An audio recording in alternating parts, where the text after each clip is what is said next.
అలాగే చంద్రబాబు గారు June something ఏదో డేట్ నాకు సరిగ్గా గుర్తులేదు, పలానా రోజు ఆయన ప్రమాణం చేయబోతున్నారు అని ప్రమాణ స్వీకారం సీఎంగా అని వాళ్ళ నాయకులు చెప్తున్నారు.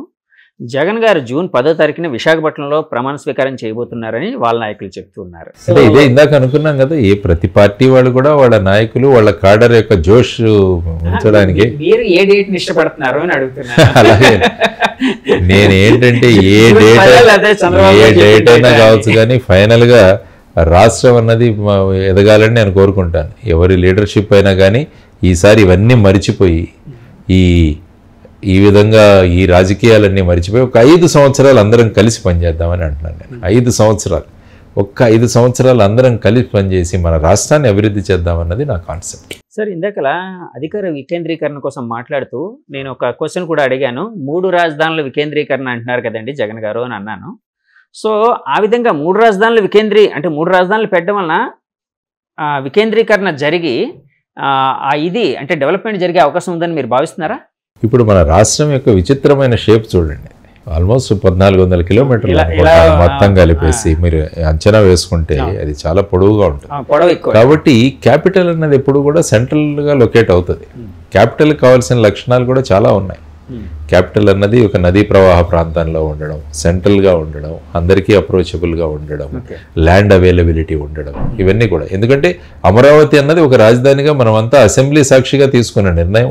ప్రధానమంత్రి గారు వచ్చి అక్కడ భూమి శంకుస్థాపనలో పార్టిసిపేట్ చేయడం, వాళ్ళు సుమారుగా 2500 కోట్ల రూపాయల గ్రాంట్స్ ఇవ్వడం, ఇక్కడ ఇన్ఫ్రాస్ట్రక్చర్ డెవలప్ అవ్వడము, ఆ తర్వాత ప్రభుత్వాలు మారడం, ఆ తర్వాత ఈ విధమైన భూమికి తీసుకోవడం, మనం ఆల్రెడీ ఇది డిసైడ్ చేసుకున్నాం ఒకటి చేద్దామని.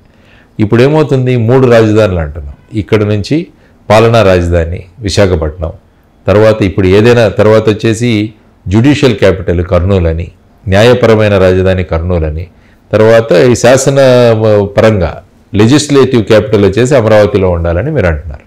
అంటే ఇప్పుడు ఏమవుతుందంటే ఒక పర్టికులర్ పని కావాలంటే ఒక మనిషి ఎక్కడెక్కడికి తిరగాలి.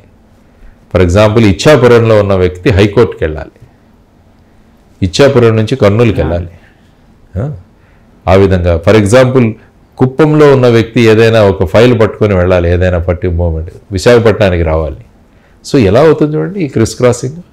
సపోజ్ ఇప్పుడు ఏమవుతుంది, ఈ 3 ఒకే స్థలంలో ఉంటే ఒక వ్యక్తి వచ్చినవాడు అన్ని పనులు చూసుకుంటాడు. ఇప్పుడు ఒక్కొక్క దానికి ఒక చోట పరిగెత్తాల్సి వస్తుంది. అందుకని జై భారత్ నేషనల్ పార్టీ ఏమంటున్నామంటే 26 అభివృద్ధి రాజధానులు చేయండి, మీరు 3 వద్దు, 26 అభివృద్ధి రాజధానులు చేయండి, 175 వికసిత కేంద్రాలుగా ఒక్కొక్క నియోజకవర్గాన్ని మీరు మార్చండి అని మేము అడుగుతున్నాం. ప్రతి జిల్లా కూడా ఒక క్యాపిటల్ గా మారాలి. 3 రాజధానులు కాదు 26 రాజధానులు కానీ నేను ఎప్పటి నుంచో చెప్తున్నాను. ప్రతి జిల్లాకు కూడా ఒక విశిష్టమైన స్థానం ఉండాలి. ఎందుకంటే అక్కడ ఉన్న రిసోర్సెస్ని బట్టి దాన్ని క్యాపిటల్గా చేయండి. కోనసీమ జిల్లాలో తీసుకోండి, అక్వా క్యాపిటల్ చేయండి దాన్ని.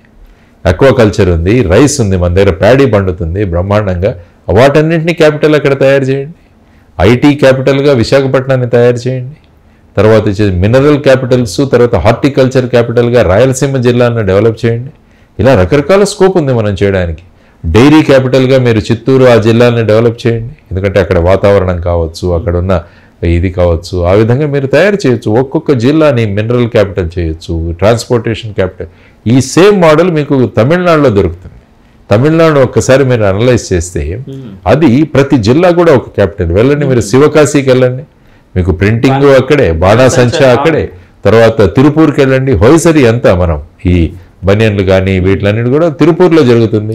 ట్రిచ్చికి వెళ్ళండి, ట్రాన్స్పోర్ట్ క్యాపిటల్. కోయంబత్తూరుకి వెళ్ళండి, మోటార్స్, పంప్ సెట్స్ ఇవన్నీ దగ్గర. సేలం వెళ్ళండి, స్టీల్ క్యాపిటల్. ఇలా ప్రతి జిల్లాను ఒక క్యాపిటల్గా వాళ్ళు తయారు చేసుకున్నారు. అందుకనే తమిళనాడు ఆ విధంగా అభివృద్ధి చెందింది. అక్కడ అగ్రికల్చరు, ఇండస్ట్రీ ఈ రెండింటి మధ్య సమన్వయం ఎలా ఉంటుందంటే ఈ రెండు ఒకరినొకరు షేర్ చేసుకుంటారు.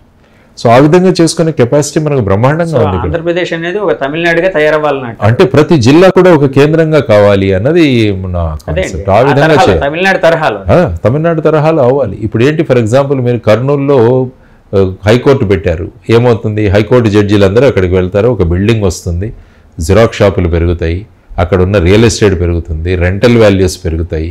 కానీ ఏమవుతుంది, ప్రజలకు ఇన్కన్వీనియన్స్ కదా. దాని బదులు నేను అన్నది ఏంటంటే అమరావతిని మీరు హైకోర్టుగా పెట్టండి, ఒక హైకోర్టు బెంచ్ విశాఖపట్నంలో పెట్టండి, ఇంకొక హైకోర్టు బెంచ్ కర్నూలులో పెట్టండి. అంటే రాయలసీమ జిల్లాలో ఉన్న వాళ్ళంతా కూడా హైకోర్టు పరిధిలో ఉన్న విషయాలు కర్నూలులో తేల్చుకుంటారు. ఉత్తరాంధ్ర ఈ ప్రాంతంలో ఉన్న వాళ్ళందరూ కూడా విశాఖపట్నంలో అవుతుంది. ఇప్పుడు మన కేజీహెచ్కి వచ్చేటట్టు ఉత్తరాంధ్ర వాళ్ళందరూ ఇక్కడికి వచ్చేటట్టు ఇక్కడ హైకోర్టుకి వస్తారు. తర్వాత కృష్ణా, గుంటూరు, తర్వాత ఈ నెల్లూరు ఉన్నవన్నీ కూడా అమరావతికి వస్తారు. ఈ సిస్టమ్ మాకు మహారాష్ట్రలో ఉంది.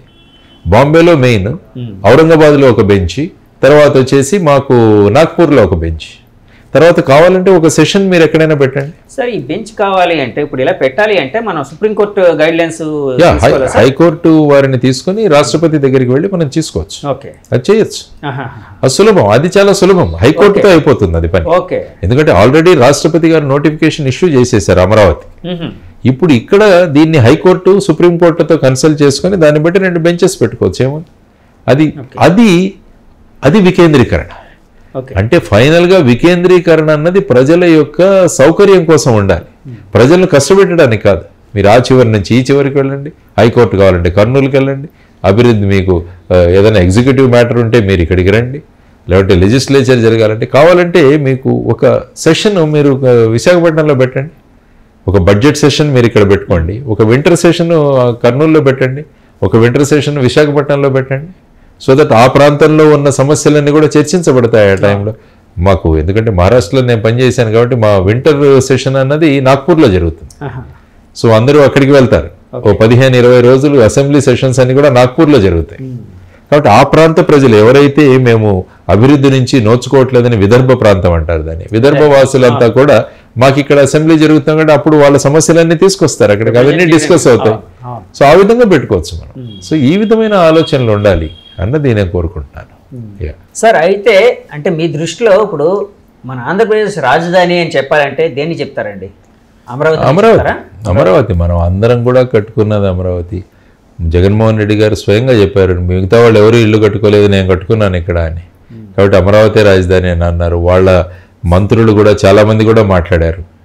సో ఆ విధంగా మనం ఆల్రెడీ అసెంబ్లీలో పాస్ చేసాం. ఇది అసెంబ్లీలో అన్ని పార్టీలు కలిసి మనం పాస్ చేసి అక్కడ ఒక ప్రోగ్రాం పెట్టి కార్యక్రమం పెట్టి ప్రధానమంత్రి గారిని పిలిచి, తర్వాత ఐ థింక్ ఇటు నుంచి తెలంగాణ ముఖ్యమంత్రి గారు కూడా వచ్చినట్టున్నారు. ఆ టైంలో ఆయన వచ్చారు. అందరూ కలిసి మనందరి సాక్షిగా అక్కడ శంకుస్థాపన జరిగింది అమరావతిలో. ఆ తర్వాత 33,000 ఎకరాలు మనము ల్యాండ్ పూలింగ్ ద్వారా తీసుకొని మొదలుపెట్టి దానికోసం రాజ్యాంగ సవరణ కూడా తీసుకొచ్చాం మనం ఒకటి. ఆ తర్వాత వచ్చేసి అక్కడ ఎవరైతే భూములు కోల్పోయారో వాళ్ళందరికీ కూడా ఇప్పటికి కూడా చెల్లిస్తున్నారు అమౌంట్. ఎందుకంటే వాళ్ళకు ఒక కమర్షియల్ కాంపోనెంట్ ఇస్తామన్నారు, రెసిడెన్షియల్ కాంపోనెంట్, కమర్షియల్ కాంపోనెంట్ ప్రతి ఒక్కరికి ఇస్తామన్నారు. సో అవన్నీ కూడా వాటికి ఇప్పుడు డబ్బులు కడుతూనే ఉన్నాం. కానీ రాజధాని ఏది డెవలప్ అవ్వలేదుగా. మరి ఇప్పుడు ఏ విధంగా డెవలప్ అవుతుందో చూడాలి. మరి వచ్చే ప్రభుత్వం ఏదైతే కావచ్చు, కానీ మరి రాజధాని ఏం చేస్తారన్నది కూడా ఒక పెద్ద కాన్సెప్ట్. ఇప్పుడు ఏ ప్రభుత్వం రాబోతుందండి? వైసీపీ ప్రభుత్వం రాబోతుందా, టీడీపీ ఎన్డీఏ ప్రభుత్వం వస్తుందని భావిస్తున్నారా? చేస్తున్నాం. పోల్ అంచనాలు అంటే ఇప్పుడు మామూలు చూస్తూ ఉంటారు. నేను సెఫాలజిస్ట్ కాదు, నేను ఒక ఎగ్జిట్ పోల్ ఏజెన్సీ కూడా కాదు. ఎందుకంటే ప్రతి పార్టీ కూడా క్లెయిమ్ చేసుకుంటున్నారు వాళ్ళు. మాకు ఆయన 159 157 అండి, 157 ఆయన అన్నారు, వీరు 160 అంటున్నట్టు, 160 వరకు వస్తాయని చెప్తూ ఉన్నారు. అందుకని అదే అన్నాను, డీలిమిటేషన్ నెంబర్ ఏదైతే ఉందో ఇద్దరు కలిపి మాట్లాడుతున్నారని అన్నాను నేను. సో ఆ విధంగా కాకుండా 4వ తారీఖున ప్రజల యొక్క ఎవరికి వాళ్ళు ఓటు చేశారో వాళ్ళకి తెలుస్తుంది. కానీ నా కోరిక ఒకటి, ఎవరికి ఎన్ని సీట్లు వచ్చినా కూడా ఫైనల్గా ఈ 175 అన్నది అందరం కలిసి పనిచేద్దాం అంటాను నేను. ఎందుకు అందరం కలిసి పనిచేద్దాం ఈసారికి, 5 సంవత్సరాలకు ఒక్కసారి మనం అందరం కూడా మన వ్యక్తిగత విభేదాలు, పార్టీ విభేదాలు వీటిలన్నింటినీ పక్కన చేసుకొని రాష్ట్రం అన్నది మాకు ప్రాధాన్యం అన్న కాన్సెప్ట్తో కనుక మీరు రాగలిగితే అప్పుడు ఏమవుతుందంటే నిజమే. దానికోసం ఎవరైతే గవర్నమెంట్ ఫామ్ చేస్తున్నారో వాళ్ళు పెద్ద మనసుతో అందరినీ ఆహ్వానించాలి. సార్ ఇప్పుడు మన రాష్ట్రంలో పెద్దల సభ ఉంది కదండి. సో మండలి శాసన మండలికి చాలా మందిని ఎన్నుకుంటూ ఉంటారు కదండి, రకరకాల రంగాల్లో పనిచేసిన వాళ్ళని, కొంత ఇంటెలెక్చువల్ పీపుల్. సో అలాగా ఇప్పుడు రాజకీయాల్లో ఇప్పుడు ప్రతిపక్షాల నుంచి కూడా ఉన్న వాళ్ళని మీరు ఇందాకలా మన పివి గారు, వాజ్పేయి గారు ఎగ్జాంపుల్ చెప్పినట్టు అట్లా ప్రతిపక్షంలో అద్భుతంగా ఆలోచించే వాళ్ళు, విజ్ఞులు, అంటే ముందుకు తీసుకుని వెళ్ళడానికి మంచి సలహాలు ఇచ్చే వాళ్ళు ఉన్నారు అని, అంటే అలాగే ఏదైనా ఒక ఐడియాకి వస్తే అలాంటి వాళ్ళని ఎన్నుకొని చేస్తే బాగుంటుంది కదండి. బాగుంటుంది. అదే మనం అంటే అప్పుడు ఈ వైరి భావం తగ్గుతుంది కదండి. ఒకరినోడు కొట్టేసుకోవాలి, చంపేసుకోవాలి అంటే ఇప్పుడు ఎలక్షన్ అంటే ఇంకా అవతల వాళ్ళు రాజకీయంగా అంతమైపోవాలి అనే ఒక ఇది దీన్ని తీసుకొచ్చాం మన. ఇప్పుడు ఏమవుతుంది, శాసన మండలిలో సభ్యులు ఎవరు అంటే పార్టీలో ఇద్దరు కొట్టుకుంటుంటే ఒకరిని తగ్గించడానికి నీకు శాసన మండలిలో సీట్ ఇస్తాంలే అని అంటున్నారు పార్టీలందరూ. ఇప్పుడు ఫైనల్ గా ఒక పార్టీలో ఇద్దరు కొట్టుకుంటారు ఆ సీట్ కోసం. వాళ్ళకి బుజ్జగింపు చర్యల్లో వాళ్ళకి ఏం ప్రామిస్ ఇస్తున్నారు, ఈయన శాసనసభకు ఉండని మీకు శాసన మండలి ఇస్తాం అంటే ఫైనల్ గా శాసన మండలిలో ఈ విధంగా బుజ్జగింపుల కోసం అది ఉపయోగపడుతుంది. కానీ అదే అవును పార్టీలు అంతే, పార్టీల బుజ్జగింపులోనే శాసన మండలి సభ్యులందరూ నిండిపోతున్నారు. అంటే అందులో విజ్ఞులు ఎంతమంది ఉండొచ్చు కదండి, తీసుకోవాలి ఇప్పుడు ఉండొచ్చు, ఒక లాయర్ ఉండొచ్చు, లేదా ఒక ఎడ్యుకేషనిస్ట్ ఉండొచ్చు, తీసుకురానివ్వండి వాళ్ళందరినీ. ఒక మంచి వైస్ ఛాన్సలర్ ఎవరైతే ఉన్నారో ఉండొచ్చు. ఫర్ ఎగ్జాంపుల్ మన రాష్ట్రాన్ని అంతా కూడా బ్రహ్మాండంగా ఈ ఏమంటారు మీరు ఈ మన వ్యాక్సిన్స్ వీటిలన్నీ చెప్పిన శాంతా బయోటెక్స్ వరప్రసాద్ రెడ్డి గారు ఉన్నారు. అటువంటి వారిని తీసుకురావాలి, ఇక్కడ తీసుకొచ్చి వారి సముచిత స్థానాన్ని కలిపి వారికి ఉన్న విశిష్టమైన జ్ఞానాన్ని అక్కడ ఉపయోగించుకోవాలి మనం. కాదు అలాంటి వాళ్ళు వస్తారా సార్ ఈ రాజకీయాలు చూసి మాకెందుకంత అన్నం పిడిచి అంటే వీళ్ళు ప్రత్యక్ష రాజకీయాల్లో ఎవరైతే రాలేకపోతారో అటువంటి వాళ్ళని అక్కడ పెట్టాలి. అందుకనే పెద్దల సభ అన్నాం మనం, పెద్దల సభ అందుకనే మనం ఏర్పాటు చేసింది. పెద్దల సభ అన్నా కూడా ఈ మధ్య పరిణామాలు అవన్నీ కూడా చూస్తున్నాం. ఎవరిని చూడండి, ఎవరైనా బిజినెస్ పీపుల్, ఇవన్నీ కూడా ఏంటంటే ఆ పార్టీలకు కొద్దిగా రకంగా వాళ్ళకు ఆర్థికంగా బలోపేతం అవ్వడానికి ఈ రాజ్యసభ సీట్లు కూడా కేటాయిస్తున్నారు. ఫర్ ఎగ్జాంపుల్ ఇక్కడ పరిమల్ నత్వానీ గారికి మన రాష్ట్రానికి ఏం సంబంధం అండి, ఆయన పట్టుకుని ఇక్కడ నుంచి రాజ్యసభకు పంపించాం మనం అంటే what is his relevance? Okay, ఆయన వల్ల ఏమైంది? దాని బదులు ఇక్కడ ఎవరైనా రాష్ట్రానికి ఉపయోగపడిన వ్యక్తులు ఎవరైనా పంపించగలిగితే మనం, ఆయన ఏం చేశారు, ఆయన 5-6 సంవత్సరాల్లో ఏం చేశారన్నది ఒక ఎప్పుడు కూడా రిపోర్ట్ కూడా ఇవ్వలేదు. What is his contribution to Andhra Pradesh? ఎప్పుడు మాట్లాడినట్టు కూడా నేను రాజ్యసభలో ఎప్పుడు చూడలేదు. మరి ఈ రాజ్యసభ అటువంటి వాటికి వినియోగించాలి. కానీ మనకెవరో సపోర్ట్ చేస్తున్నారు, లేకుంటే వీళ్ళిద్దరు కొట్లాడుకుంటున్నారు, వీళ్ళని బుజ్జగించడానికి కౌన్సిల్ సీట్ ఇస్తానంటే ఏమవుతుందంటే దాని విశిష్టమే. అందుకనే చాలా చోట్ల అసలు కౌన్సిల్ అవసరం లేదు కూడా అన్నారు, చాలా చోట్ల అబాలిష్ చేశారు. ఐ థింక్ మొత్తం దేశంలో 5-6 రాష్ట్రాల్లోనే ఈ మండలి ఉంది, మిగతా చోట్ల శాసన మండలి లేదు. సో ఈయన యాక్చువల్గా జగన్మోహన్ రెడ్డి గారు కూడా దాన్ని రద్దు చేయాలని చెప్పారు కదా, తర్వాత వాళ్ళ మెజారిటీ వచ్చాయి. అదే చూస్తున్నానండి రాజకీయాల్లో ఫైనల్ గా దీన్ని బుజ్జగింపు చర్యల కోసం ఉపయోగించుకుంటున్నారు, కానీ రాష్ట్ర అభివృద్ధికి ఎక్కడ దాని కాంట్రిబ్యూషన్ మనకు అందట్లేదు. సో అవన్నీ కూడా ఆలోచించాల్సిన అంశాలు ఇవన్నీ కూడా. సార్ ఫైనల్ గా ఇప్పుడు ఎలక్షన్ అయిపోయింది, 4వ తారీఖునే రిజల్ట్స్ రాబోతుంది. సో మీ భవిష్యత్తు కూడా ప్రజల చేతిలో ఉంది. మీరు శాసనసభలో అడుగు పెడతారా లేదా, అధ్యక్ష అంటారా, రిప్రజెంట్ చేస్తారా లేదా అనేది.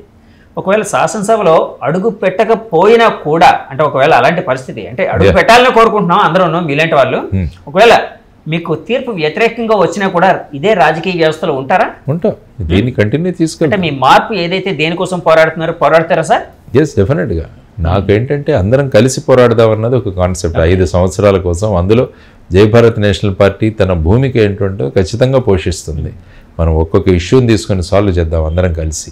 ఈ 5 సంవత్సరాలు అందరం ఇవన్నీ వదిలేసి రాష్ట్రం కోసం పనిచేద్దామని నా ప్రగాఢమైన అందరినీ కలుస్తాను నేను వెళ్ళి ఎలక్షన్స్ తర్వాత అందరినీ కలిసి ఒకసారి ఈ విధమైన వాతావరణాన్ని ఒకటి ఏర్పాటు చేద్దాం. ఒక కోఆర్డినేటింగ్ బాడీ కూడా ఒకటి పెట్టుకుందాం. ఏమైంది, సమన్వయ కమిటీ లాగా పెట్టేసి అన్ని పార్టీల వాళ్ళు కలిసి ఒక చిన్న ఒక్కొక్క ఎలా పరిష్కారం తీసుకురావాలన్న దాని గురించి కూడా అందరం కలిసి ఆలోచిద్దాం. ఇది చాలా ముఖ్యమైన విషయం. సార్ ఇప్పుడు ఇమీడియట్గా అంటే జూన్ 4 తర్వాత ఒకరు గెలుస్తారు, ఒకరు ఓడిపోతారు.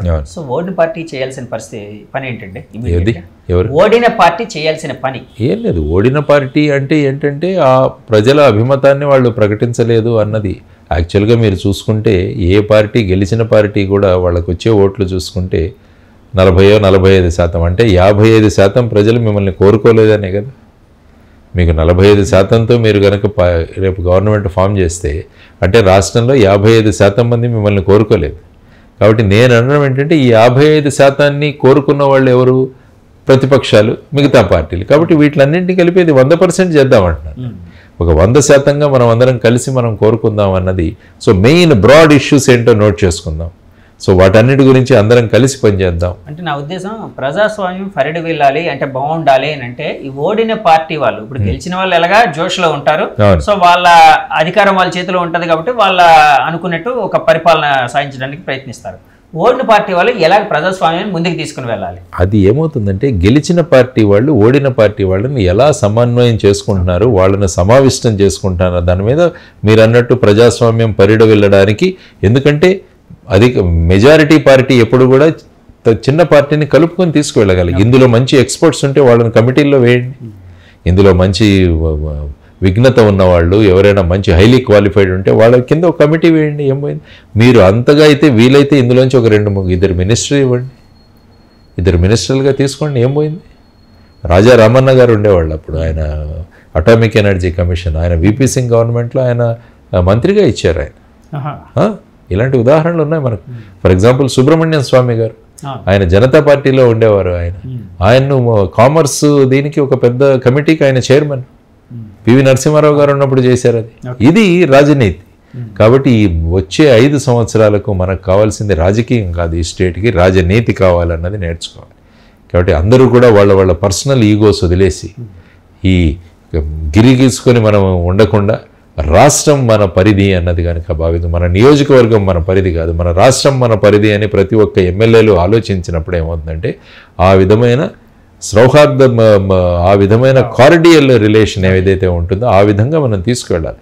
కాబట్టి అసెంబ్లీలో కూర్చొని ఒకరినొకరు తిట్టుకోవడం, గేలి చేయడం, అపహాస్యం చేయడం, ఇలాంటివన్నీ వదిలేసి ఇష్యూస్ గురించి మాట్లాడదాం. అందరూ కోఆపరేషన్తో ఎలా వెళ్తారన్నది మాట్లాడాలన్నది. లేకుంటే ఈ రాష్ట్రానికి మళ్ళా భవిష్యత్తు ఉండదన్న భయం మా అందరిలో ఉంది. కాబట్టి ఈ సమన్వయ భూమిక అన్నది చాలా ముఖ్యం. అదే మేము జయభారత నేషనల్ పార్టీ ఈ సమన్వయ భూమిక అన్నది ఖచ్చితంగా పోషిస్తుందని మేము అంటున్నాం. సార్, ఒకవేళ జేడీ గారికి మీకు సీఎం అయ్యే అవకాశం వస్తే ఏం చేస్తారు? చేంజ్. సీఎం నా డెఫినేషన్లో change maker. CM is not chief minister, is a change maker. I'm already a CM. I always want to be a change maker. Ya. కాబట్టి సీఎం అన్నది అదొక పోస్ట్ మీరు చూసుకుంటారు, కానీ మార్పు తీసుకున్న దానికి ఒక మాధ్యమం అన్న వ్యక్తిగా మనం ఉండాలి అన్నది. అదే అంటున్నాను, ఈ రాష్ట్రం యొక్క ప్రయారిటీస్ ఏంటన్నది మనం ఆలోచించాలి.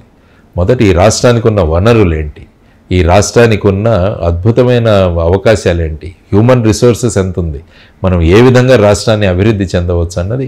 నేను I have my own plan of doing things. ఎక్స్పర్ట్స్ని పిలుద్దాం, వాళ్ళని కూర్చోబెడదాం, ఏ ఫీల్డ్స్లో బ్రహ్మాండంగా ముందుకు తీసుకువెళ్ళాలి, టూరిజం డెవలప్ చేద్దాం, మన దాంట్లో ఆల్టర్నేటివ్ సోర్సెస్ ఆఫ్ ఎనర్జీ, మన వాళ్ళకు ఉద్యోగాలు వచ్చేటట్టు అగ్రి ప్రాసెసింగ్ ఏ విధంగా చేయాలి, ఇవన్నీ కూడా మన దగ్గర ఉన్నాయి.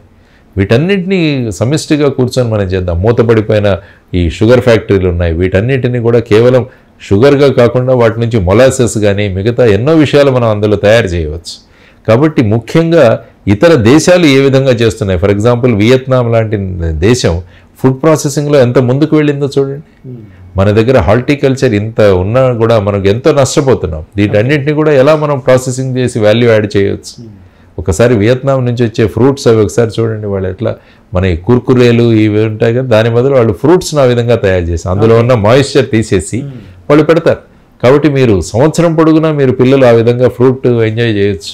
ఇలాంటివన్నీ మనం తీసుకురావచ్చు, చాలా అవకాశాలు ఉన్నాయి. హెల్దీ కూడా అది. ఇవన్నీ కూడా జంక్ ఫుడ్, ఇవన్నీ ప్రాసెస్డ్ ఫుడ్ కాకుండా మన న్యాచురల్గా ఉన్న మన ఫ్రూట్స్ని మనం అందిద్దాం. ఇలా చేసుకోవడానికి చాలా ఉన్నాయి. గ్రామీణ ప్రాంతాల్లో మనం కనుక ఈ పరిశ్రమలు తీసుకురాగలిగితే పట్టణ ప్రాంతాలకు మైగ్రేషన్ కూడా తగ్గిపోతుంది. ఇప్పుడు చూడండి, పట్టణ ప్రాంతాలు చూస్తున్నాం, అరగంట వర్షం పడితే మొత్తం జలాశయంలాగా మారిపోతుంది. దానికి ప్రధానమైన కారణం వలసలు, దాని మీద ప్రెషరు. కాబట్టి అక్కడ ఉన్న చెరువులు కానీ డ్రైనేజీలు కానీ వీటన్నిటి మీద అతిక్రమణలు, వీటన్నిటి వల్ల ఏమవుతుంది, ఇప్పుడు చూసాం మనం దుబాయ్లో ఏమైంది, ఒక సంవత్సరం వర్షం అంతా ఒక రోజు పడింది. ఇప్పుడు మనం హైదరాబాద్లో ఒక రోజు వర్షం పడితే చూడండి మొత్తం స్విమ్మింగ్ పూల్లా తయారవుతుంది. దానికి ప్రధానమైన కారణం ఎన్క్రోచ్మెంట్స్. దీనికి కారణం మైగ్రేషన్ ఎప్పుడైతే వలసలు వస్తారో సివిక్ బాడీ మీద ప్రెషర్. కాబట్టి అక్కడున్న కార్పొరేటర్ వీళ్ళందరికీ నాలాల మీద చెరువుల మీద అతిక్రమణ చేసి ఇళ్ళు కట్టించేస్తారు. దానివల్ల ఏమవుతుంది, నీళ్ళు ఎక్కడికి వెళ్ళాలి, ఫైనల్గా సిటీలోనే మిగిలిపోతుంది, అడ్డుకట్టేస్తే అక్కడే చూపిస్తుంది. సో ఆ విధంగా చూసుకుంటే గ్రామీణ ప్రాంతాలను అభివృద్ధి చేయాలన్నది మెయిన్ కాన్సెప్ట్ నాకు ఎప్పుడు కూడా. విలేజెస్ అని నేను ఎప్పుడు ఎందుకు అంటుంటానంటే, భారతదేశం ఇప్పటికీ కూడా గ్రామీణ ప్రాధాన్యమైన ప్రాంతం. గ్రామీణ ప్రాంతాలు చాలా ముఖ్యం. మనం ఎప్పుడు కూడా స్మార్ట్ సిటీలు అంటుంటాం, ఐ వాంట్ స్మార్ట్ విలేజెస్ తీసుకురావాలి. పూరా కాన్సెప్ట్ తీసుకురావాలి, మా గురువు గారు అబ్దుల్ కలాం గారి concept, providing urban amenities in rural areas అంటాడు. మంచి డ్రైనేజ్ సిస్టము, మంచి రోడ్స్, మంచి వైఫై సిస్టము, ఇవన్నీ తీసుకుంటే ప్రజలు ఇక్కడికి రావాల్సిన అవసరం లేదు. కోవిడ్లో ఏం చేశారు ప్రజలు? గ్రామాల నుంచే వర్క్ ఫ్రమ్ హోమ్ చేశారా లేదా? అది చూడండి, అవన్నీ మన ఉదాహరణ చేసుకున్నారు. హాయిగా ఏసీ కూడా అవసరం లేదు, అమ్మ నాన్నలతో కూర్చున్నారు అందరూ కూడా. ఇప్పుడు చూడండి, నేను విశాఖపట్నం నార్త్లో క్యాంపెయినింగ్ చేసేటప్పుడు ఎన్నో ఇళ్లలో ఇద్దరు పెద్దవాళ్ళు, పిల్లలంతా అమెరికాలో ఉండిపోయారు. పాపం వీళ్ళు ఎంత క్షోభ, వీడియో కాల్లో చేసుకుంటూ పిల్లల్ని, మనవాళ్ళని, మనవరాలని చూసుకుంటూ లిటరల్గా వాళ్ళలో ఉన్న బాధను చూశాను వాళ్ళ కళ్ళలో. అలా కాకుండా అందరూ ఇక్కడికి వచ్చి చేసుకునే విధంగా మనం చేయగలిగితే ఎంత బాగుంటుంది. ఎందుకంటే భారతదేశానికి కుటుంబ వ్యవస్థ చాలా ప్రధానమైనది. ఆ కుటుంబ వ్యవస్థను మనం బలోపేతం చేయాలి. భారతదేశానికి ఒక రికగ్నిషన్ వరల్డ్ వైడ్ గా రావడానికి కుటుంబ వ్యవస్థ, భారతదేశ కుటుంబ వ్యవస్థ మొత్తం ప్రపంచంలోనే అది ప్రసిద్ధి పొందిన దాన్ని మనం కాపాడుకోగలగాలి. అది కాపాడుకోవాలంటే మనకు ఆయువు పట్టైన గ్రామాలను అభివృద్ధి చేయాలి. అంటే గ్రామాల్లో మనం అభివృద్ధి చేసి గర్వంగా గ్రామాల్లో ఉండేటట్టు చేయాలి. ఇప్పుడు గ్రామాల్లో ఉండడానికి యువత ఇష్టపడడం లేదు. అందరూ కూడా పక్కన ఉన్న తాలూకా ప్లేస్కో, డిస్ట్రిక్ట్ ప్లేస్కో, వీలైతే రాష్ట్ర రాజధానికో లేకుంటే అమెరికాకో వెళ్ళిపోతున్నారు. గ్రామంలో ఉండే వాళ్ళు కూడా, పెద్దవాళ్ళు కూడా మా వాడు పలానా సిటీలో ఉన్నాడని చెప్పుకోవడానికి ఆనందపడుతున్నారు. దాన్ని మార్చాలి, మనం దాన్ని మార్చాలి. మావాడు హైదరాబాద్లో ఉన్నాడనో, ఢిల్లీలో ఉన్నాడనో, ముంబైలో ఉన్నాడనో చెప్పుకోవడానికి, లేకపోతే అమెరికాలో ఉన్నాడనో, దాన్ని మార్చాలి. లేకుంటే ఏమవుతుందంటే పరిస్థితులు చక్కదిద్దబడవు. సిటీలన్నీ కూడా వీటిని అకామిడేట్ చేయలేవు. దానివల్ల మళ్ళీ రేపే మనం దాని యొక్క ఫైనల్గా మనమే అనుభవించాల్సి వస్తుంది. విరుగుటకరంగా అవుతుంది. కాబట్టి ఏది అక్కడ ఆ విధంగా జరగాలి, ఏ పని జరగాల్సింది అక్కడే జరగాలి. దానికోసం అందరం కలిసి పనిచేయాలన్నది నా కాన్సెప్ట్. సో ఈ ప్రపోజల్స్ అన్ని ప్రభుత్వం దృష్టికి వెళ్ళాలి, దృష్టికి వెళ్ళాలి, నాయకుల దృష్టికి వెళ్ళాలి.